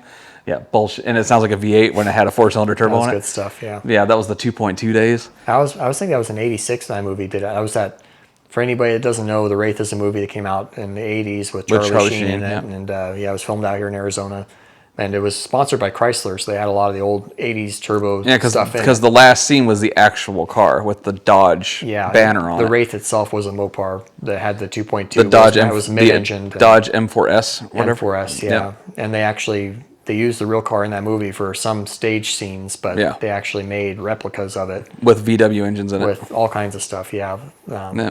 But it was pretty interesting. I always thought it was, it was one of my classic Mopar movies. I still have the VHS. Yeah. I got obsessed with it. My parents actually had to order the video from Superstar Video before it got bought out by Hollywood Video, and they ordered me the VHS for it. So I still have it. But yeah, I remember I wrote the shit out of that movie. Doesn't mean I want a car that sounds like the Wraith, though. I mean, it's kind of a cool gimmick. I would guess. love a Wraith with this swap in it. I think this is probably more exciting than like a Model 3, but a Model 3 is half the price. Yeah. So that's the problem. I just really hope they put in a V8 in it. Yeah, it's hard to say. They'll have to basically, I don't think they're going to continue the Hemi per se. It'd probably be a new generation of something if they do it. So is the head design going to change? I don't know. It's hard to say. Because it's hemispherical head. I mean, that's arguable in some way for the 3G because it's 2 spark plugs and it's kind of a funky design. But yeah, there are upsides and downsides to the Hemi design itself too. The Hemi design is great for like top fuel and like all that kind of stuff. Yeah. But honestly, a wedge designed combustion chamber done right or a 4 valves per cylinder design is kind of superior in like all ways, Right. So it's hard to say. You don't get to say you have a Hemi anymore though. Oh, that's, you can still slap the Hemi thing on it. Yeah, that's but what they did in the Mitsubishi 4-cylinders and stuff. Well, we're just gonna have to see where everything goes. I'm hoping next year is a more exciting time for auto announcements with the new administration because everybody wants to start throwing their money around. But we're just gonna have to find out. I just got my final bill for moving apartments for the energy bill, so I just had to look at that real quick to see how bad they were ripping me off. Oh, bad enough. Yeah. Energy costs are gonna come down. Yeah. Great. You would think, but unfortunately, it hasn't taken place yet. So Yeah. I'm still dealing with the Bidenomics. He's not wrong, and like I know we want to end this, but there's a point to be made. Is like he's not wrong in saying if we want to lower costs of everything, the energy costs have to come down. Everything depends on energy, but is it going to come down enough where it's going to be like it's going to favor EVs, or people are just going to demand combustion again? Well, that's a big thing too. If you think about it, drill baby drill is his little slogan. Right. So if you make barrels of oil. If you make everything cheaper, is the whole industry going to flourish? And that's the thing about it too. If the gas goes back down to $1.15 a gallon, and electricity is cheap also, then we can have new chargers with 392s in and them. more people here are working because there's less stuff going overseas, so we all have more money in theory.